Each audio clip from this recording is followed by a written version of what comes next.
之后，我们4人歃血为盟，发誓绝不向第5个人提起此事，否则就如同那天王座下的尸体一样。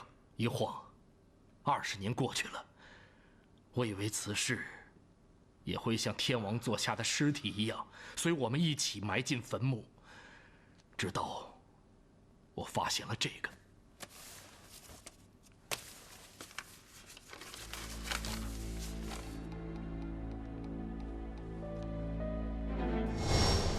我知道，我们4个人里，终于有人熬不住了。果不其然，第2天，我便得知陛下要到感业寺礼佛，玉花重金重塑金身。我生怕20年前的事情败露，于是毛遂自荐，随陛下一同下到感业寺。现在想来，这一切都是欧阳昊天的阴谋。其他2位大人想必也收到了同样的东西吧？果真是因果循环，报应不爽啊！师太，我在这佛门清净之地犯下如此污秽之事，实在惭愧得很呢。阿弥陀佛，生死死生，生生死死何时了？色空空色，色色空空何时消？周施主，观一切有为法如实相。所谓无常、苦、不净、不久住，刹那生灭，非为前既生，非为后既来，非为现在住。天女散花，花不沾衣。周施主，放不下的只有你自己呀。唉，如果欧阳昊天和我能早日受到师太这般指点，或许就不会有今天了。阿弥陀佛。王大人，我们走吧。来人，在，把周大人押下去。诺。等等，周大人，我想知道埋在天王底下的那4个妃子，究竟是何人？不知道，现在也不会有人知道了。狄老弟，有些事情不知道，总比知道好。这就算我的教训吧。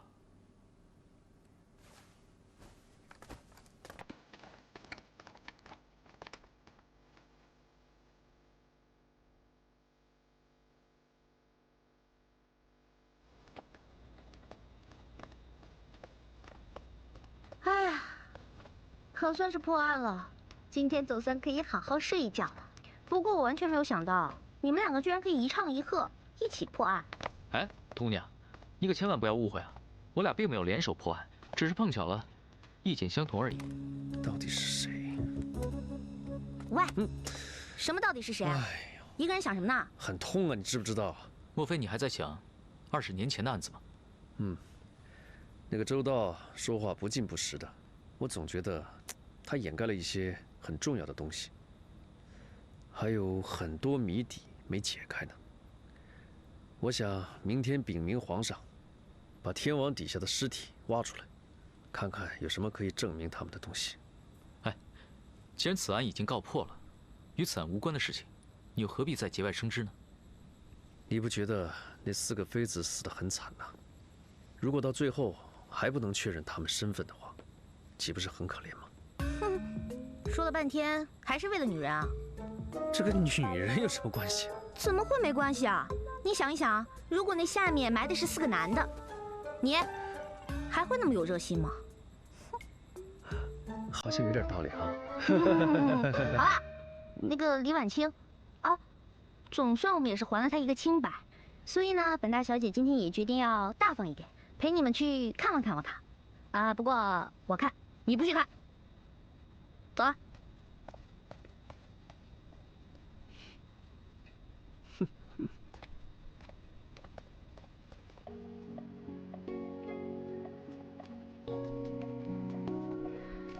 把人杀了，藏在佛像里，这么残忍的事情怎么做得出来？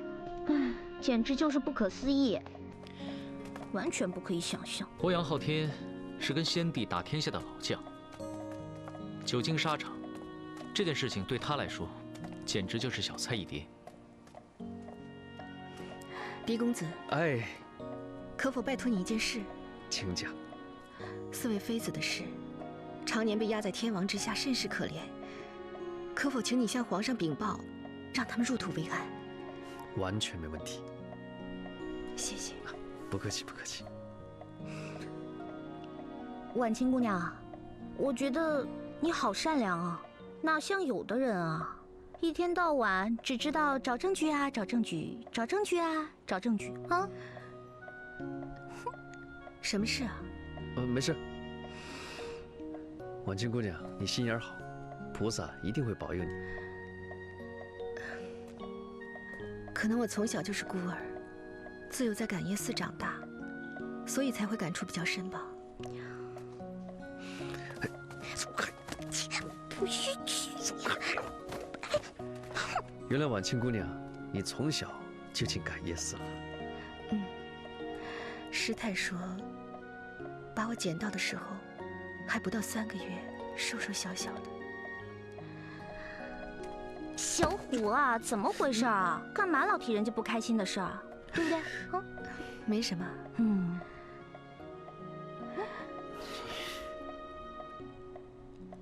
哦，对了，案子也结束了，你们是要回去了吗？2天之后启程。这么快？你们走了之后，这里又要冷冷清清了。怎么会呢？你看，如果没事的时候，我啊，小虎啊，是吧？我们都会回来看你的啊。哎，谁要跟你来？我自己来。我偏要跟你一块儿来。吵得要死！别吵啊你，吵死人了！来，进去吃饭去。哎，你们2个给我站住！走。婉姑娘，来，婉清。小虎。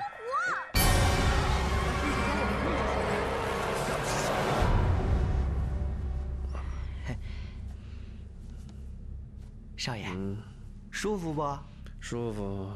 痛快不？这里痛，轻点，轻点。哎，你们2个能不能安静一会儿？二宝，这个东西你从哪儿拿来的？哦，这是我从草丛里捡的，少爷说归他了。哎，少爷，你这回可帮皇上破了一个大案，你说他会不会一高兴赏你个官做呀？想得美呀你！本来就是啊，论功劳，你总比那个解藏头诗的大吧？找死你！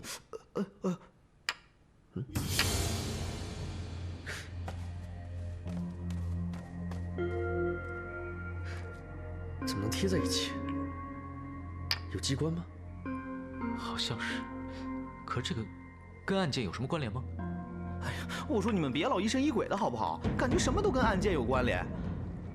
不过你说那个张大人也真是的，人都要死了，还吊什么书袋写什么诗啊？有时间抒发情感，就没时间逃命啊！哎，二宝，你再说一遍。我说你们别老疑神疑鬼的。不是这一句，最后那句。最后，我说他有时间抒发感情，就没时间逃命吗？错了，全错了。什么全错了？欧阳昊天、周到都错了。你说什么？我们为什么把这一点忽略了呢？这案件还没结束。什么意思？二宝，执笔。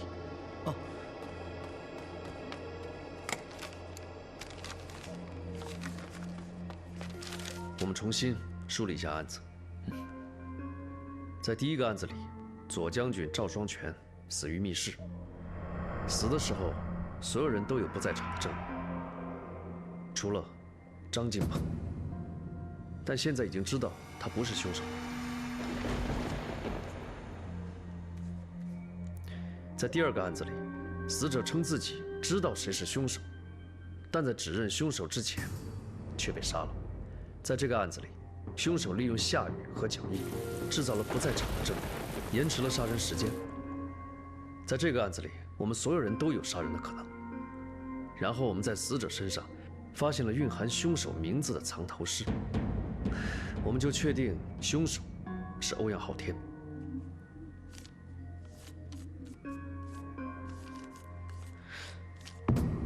可是，这有什么不对的吗？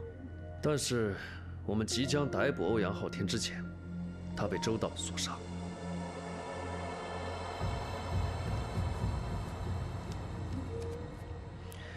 而周道杀欧阳昊天的理由，就是猜到他是前几次凶案的凶手，为求自保，把他杀了。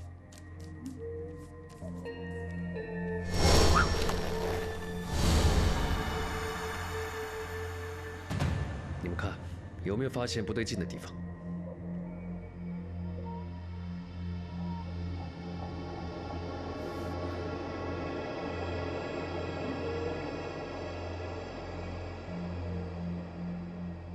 我知道了，是欧阳昊天。对，就是欧阳昊天。当所有人都指认欧阳昊天是凶手的时候，我们却没有足够的证据去证明这一点。不是有藏头诗吗？就是这首藏头诗，把我们引向错误的方向，让我们忽略了案发现场留下的疑问。在第一个案子里，当所有人都有不在场证明时，凶手如何杀人？在第二个案子里，所有人都有杀人可能的时候，我们如何确定凶手？那你的意思是质疑我的推理，认为我解读的藏头诗有错喽？不是，你解读没错，关键在于藏头诗本身。藏头诗本身怎么了？我在想，张晋鹏留下的死亡讯息，是不是本身就是个陷阱？怎么可能？那首藏头诗绝对是张晋鹏亲手所写的。问题不在于诗是不是他亲手所写，而是什么时候所写。这个问题，是二宝刚才提醒我的。哦，我？对，你不是嘲笑张晋鹏有时间写诗，没时间逃跑吗？你们想一想，如果有人要杀你，他会不会站在一旁等你写完诗才下手呢？这么说，之前周道也说了，第一个被杀后，他就猜到凶手就是欧阳昊天。周道如此，张晋鹏也可能如此。这么说，这首诗并不是看见凶手后传递给我们的死亡信息，而是死者对凶手的一个猜测。赵双全被杀后，张晋鹏也预感到自己可能要被杀，于是约我见面。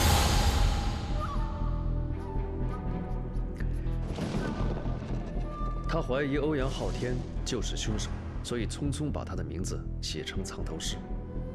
不料他这举动被暗中监视的凶手发现了，真凶将计就计，赶在张晋鹏与我见面之前把他杀掉。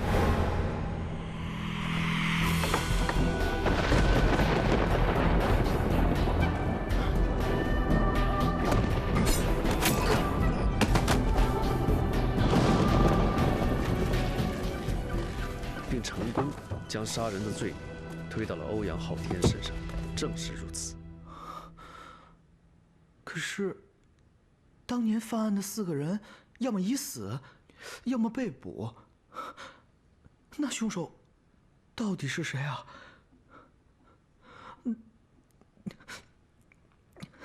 难道杀人的这真的是嗜血天王吗？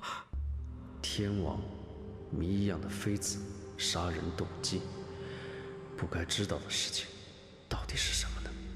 看来，不将20多年前的谜底解开，这一切就无法完结。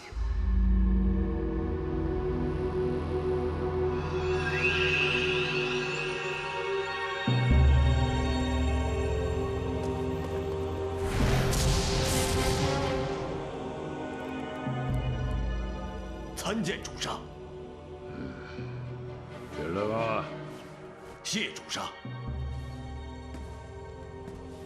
主上英明，那李治果然沉迷在感业寺的温柔乡里，不能自拔，更无心朝中之事。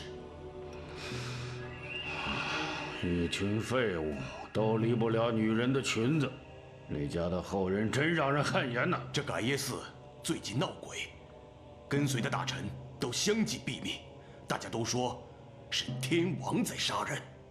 闹鬼？世间有鬼的是人的心理，看来是有人要和李治过不去啊。那好吧，我们就省点力气，让他们先折腾，不要擅自行动，等一切原形毕露再做决定也不迟。是，主上。去吧。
敢问狄公子，为何一定要找到老婆婆呢？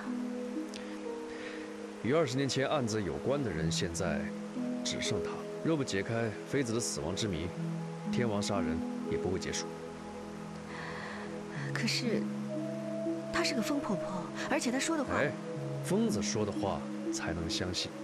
那狄公子还是自行前往吧。不行啊，老婆婆只跟你说话，你必须去。哎，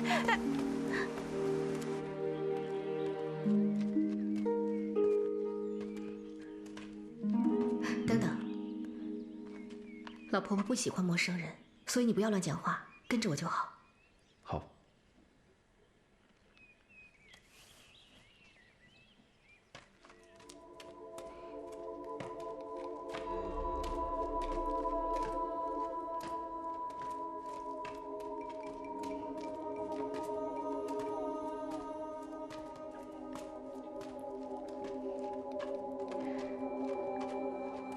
老婆婆，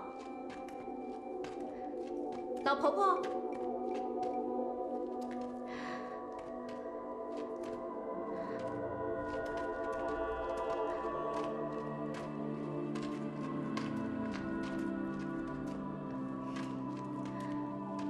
老婆婆，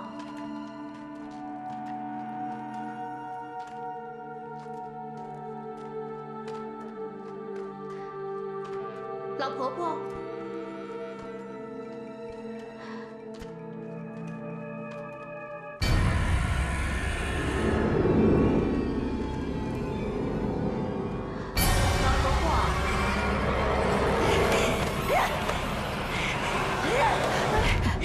老婆婆，不要，别过来！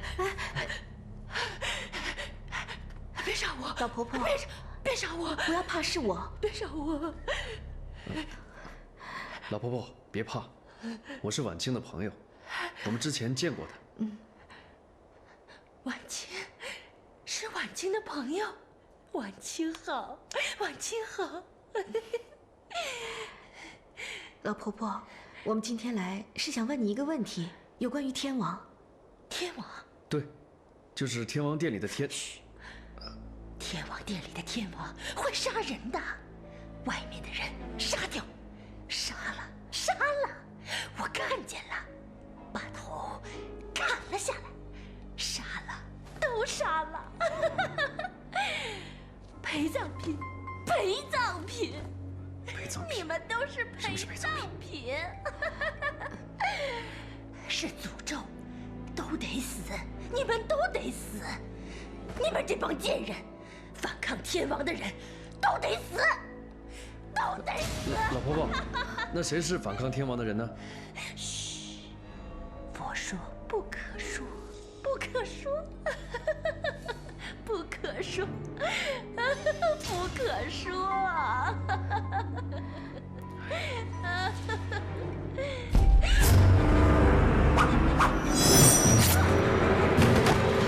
老婆婆，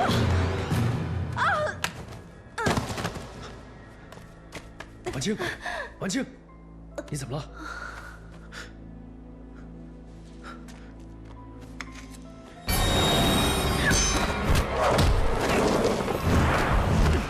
谁？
婉清，婉清，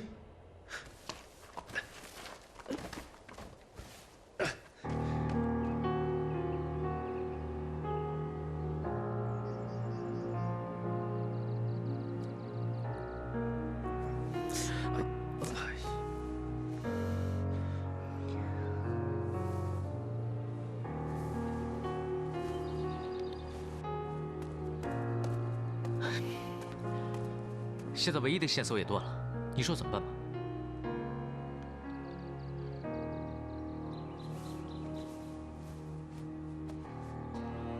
这个人到底会是谁啊？你是唯一跟他交过手的人，你感觉他会像谁？不知道，只是什么？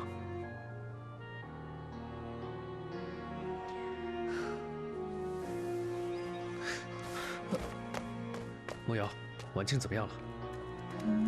你摇什么头？我问你她怎么样了？呼吸和脉象都是正常的，只是不知道为什么她就是醒不过来。那她还要睡多久啊？幸运的话，1、2个时辰应该就能醒。如果说不幸的话，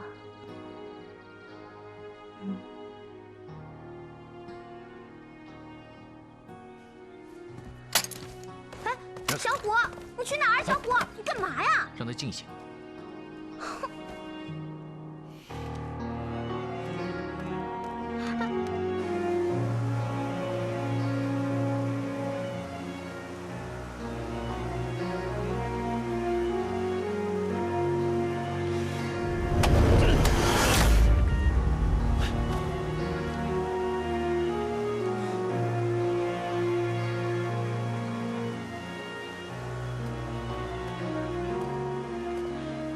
你不要太过于自责了。婉清姑娘吉人天相，与其在这里怨天尤人，不如将凶手绳之以法，以解心头之恨。你不说我也会这样做。连无辜的人都不放过，太狠了。我狄仁杰赌上这条命，也要将凶手绳之以法。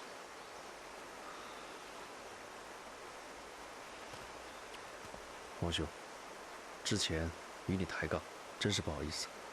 事到如今，请你助我一臂之力。我会的。哎，对了，你们在山洞里究竟发现了什么呀？没什么。我刚想问下去，凶手就出来把疯婆子杀了，而且凶手还戴着天王的面具。看来这个凶手早就注意到你们了。应该是这样。他不想让你知道20年前的事情，因此杀掉了疯婆子。看来你是对的，凶手隐藏在我们当中。如果凶手不是4位大人其中之一的话，那就是4大天王。周大人，我先去周大人那里，你去找我父亲。好。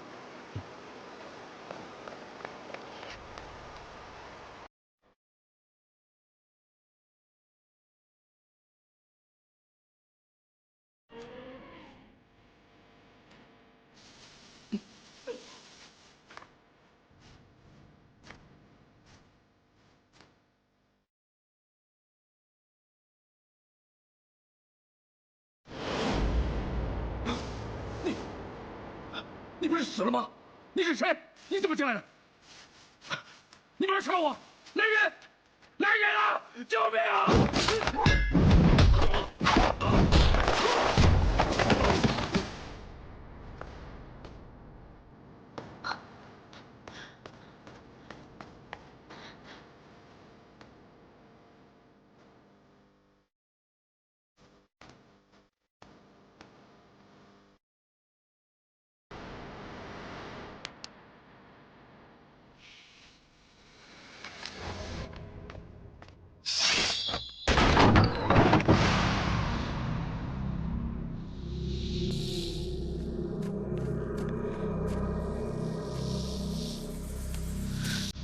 怎么会有这些东西在？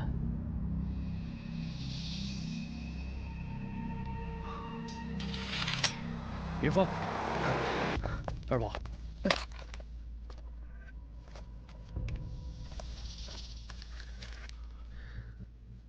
这是何物？蚯蚓。蛇对蚯蚓的体液异常敏感，凶手就是用这个把蛇引来的。哼，这回是身缠蟒蛇的广目天王杀人，好嘛，4大天王聚齐开会了。可惜，我们又来晚一步。究竟是何人，竟敢如此将我们玩弄于股掌之中？王师伯，晚辈有一个问题，不知道当问不当问。你说，赵将军死的时候，杜太傅提起过，你跟赵将军不和，说你嫌弃他出身低微，不配做将军之位。怎么？你现在又怀疑我杀了赵双全？晚辈不敢，只是想打听一下赵将军的身世。你是说赵双全？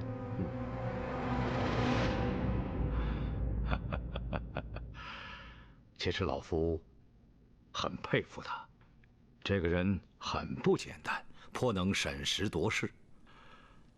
他和欧阳昊天原本是尹太子李建成府中的小小的府兵头子，原本在仕途上毫无前途可言。不料，在玄武门一役中，二人突然倒戈，背叛了李建成，拱手交出东宫，使得先帝兵不血刃拿下了太子府。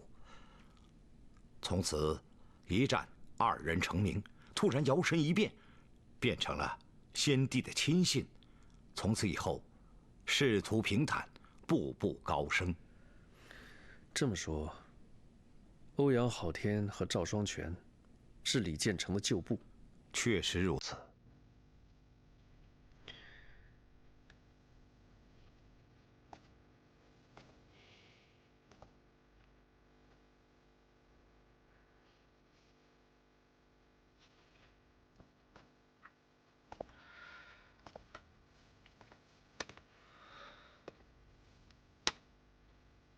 陪葬品，反抗天王的人，4个妃子，玄武门之变。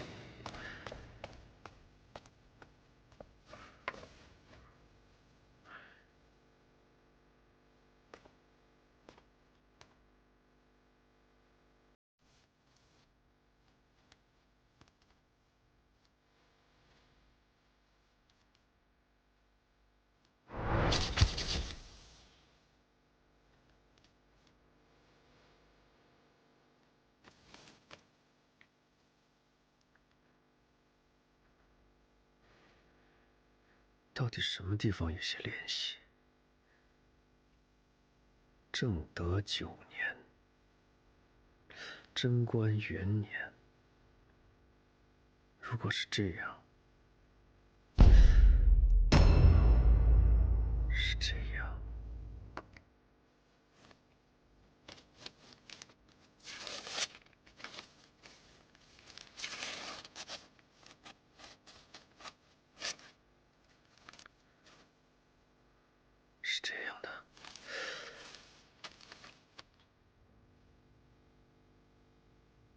原来秘密是这样的。哎，你要去哪里啊？找皇上。周道在柴房被人杀了。是。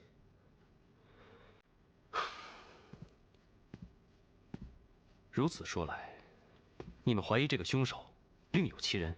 如此看来，当年妃子的失踪案并非那么简单。草民怀疑，这跟当年的玄武门之变是有关系的。陛下，明空时代，多亏二位帮我跟婉清讨回清白，在这寒寺之中也没什么可招待的，我备了一些冰镇杨梅汁，给陛下和二位享用。有劳明空师太，多谢。陛下。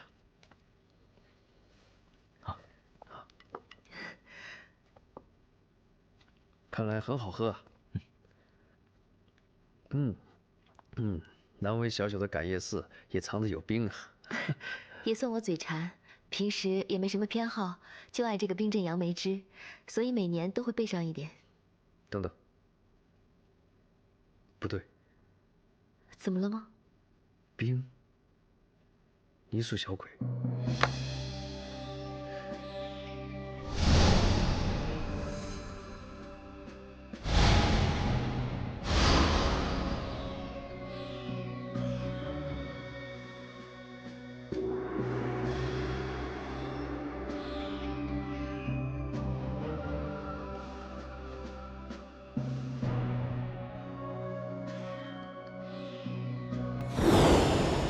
是这样吗？还是有什么不对？有什么不对吗？请问明空师太，这冰窖谁掌管的？因为这冰比较珍贵，一般只有我和几位师太知道。那就说得通了，所有的谜题都解开了。杀赵将军跟张大人的，就是他。狄仁杰，你把大家都叫到这个房间来，到底是想玩什么把戏？回禀陛下，我想在此解开赵大人被害真相。王兄，其实凶手用了一个很简单的机关，大家请看这里。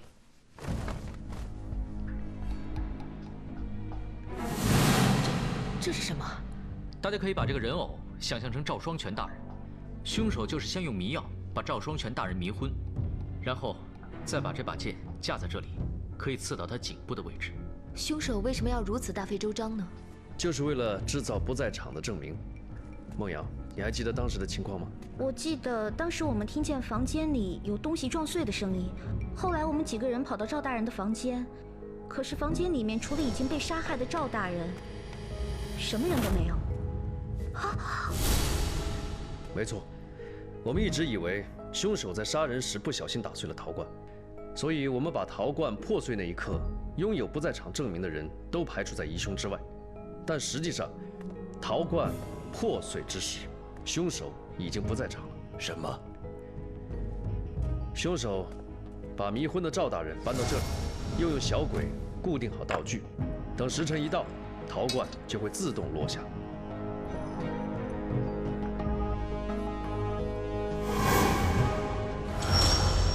可是，怎么才能让这个陶罐落下？凶手用了一件很简单的东西。孟瑶，我为大家准备了杨梅汁。杨梅汁，这不对，是冰，难道？杜太傅好眼力，没错，就是冰块。凶手把冰块放在地上，在上面放一根木棍，再加上陶罐。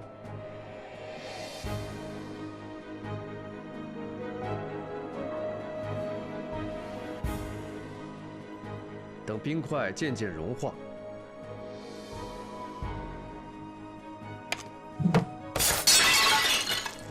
就是这样。冰融化之后就变成水，所以我们来到现场就会发现这里有一些奇怪的水迹。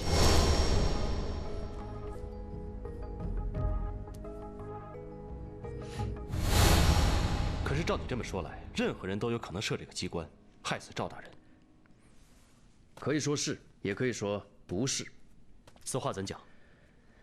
我一直没有解开这个机关，是因为我不知道感业寺有冰窖。可是今天明空师太送来杨梅枝，我才发现这个秘密。冰在此地很珍贵，感业寺里面只有4个人可以自由进出冰窖，那就是明空师太、眼纹师太、慧元师太，还有李婉清4人。以你的说法，这个凶手就在这几个人之间。没错，少爷，您错了吧？怎么可能？师太们慈悲为怀，普度众生。婉清姐又那么温柔，那么漂亮，怎么会啊？不知道大家有没有注意到，其实这个机关有小小的瑕疵，就是凶手杀人之后又赶回来，冒险收回道具。收回道具？少爷，你说的是这个吧？对，还有小鬼。凶手一定要在杀人之后冒险回来收回道具，不然的话麻烦就大了。所以，凶手一定要装着是第一个看见尸体的人。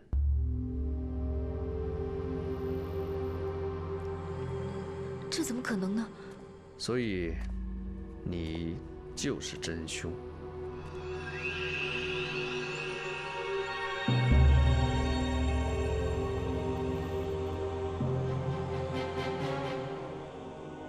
你算好陶罐掉落的时间，然后跟眼纹师太去查房。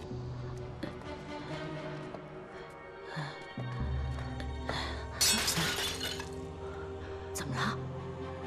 当你听到陶罐掉落时，你就跟眼纹师太来到赵大人的房间。赵施主，赵施主，你没事吧？赵施，门没锁。赵施主，赵施主，死了！阿弥陀佛，快叫人去！是，快去啊！你用行动不便为由叫眼纹师太去叫人，这时候你快速进屋，把小鬼、木棍跟冰块收掉。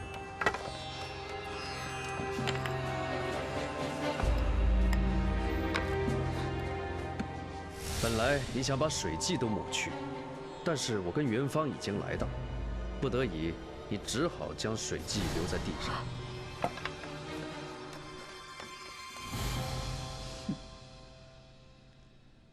师太怎么可能杀赵大人？不可能的。再说，当时我也没看到泥塑小鬼啊。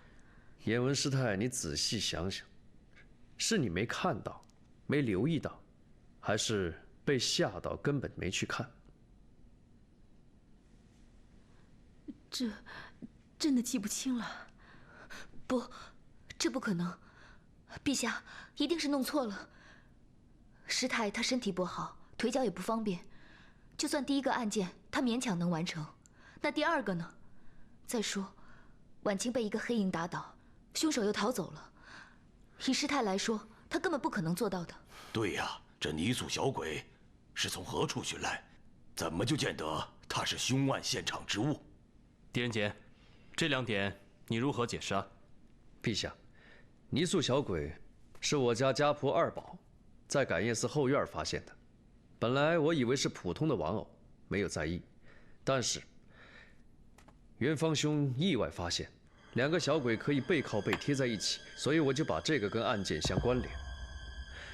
我想，应该是凶手销赃不及时，意外留在草丛，对吗？还有第2个疑问，就是如果慧元师太真的是双脚不方便的人，那只有天王才可以杀人。渐渐之时，渐非是渐；渐由离远，空空者矣。空即不空，空亦复空。哎，你不说人话，是不是会死啊？就是我们太过执着眼前看见的东西，所以没法了解事物的本质。荒谬！你的意思是，师太一直在装瘸子？不会的，这不可能。慧元师太的脚在10多年前就坏了，一个人怎么可能？确实，一个人怎么可能花一辈子时间去装一个瘸子呢？舍弃自己真正的生活，把真实的自己包裹起来，在其他人面前永远去扮演另外一个角色，确实不易。如果换作是我，肯定不会成功。这种牺牲，非常人所能。可是，如果一个人想有所得的话，首先要学会的，就是舍。有舍，就有得。慧眼师太，我说的没错吧？我觉得不太可能。就算他想杀人，他也不一定非得装成瘸子呀。正好相反，如果想完成天王的复仇，这个假扮是有必要的。为什么？陛下，正因为慧元师太双脚不方便，所以他才是杀害前面2位大人的那个凶手。你有什么证据？有一个证据，二宝，这个道具在前2个案子里面也出现过，它就像鬼魅一般，在不该出现的地方出现，在该出现的地方却凭空消失。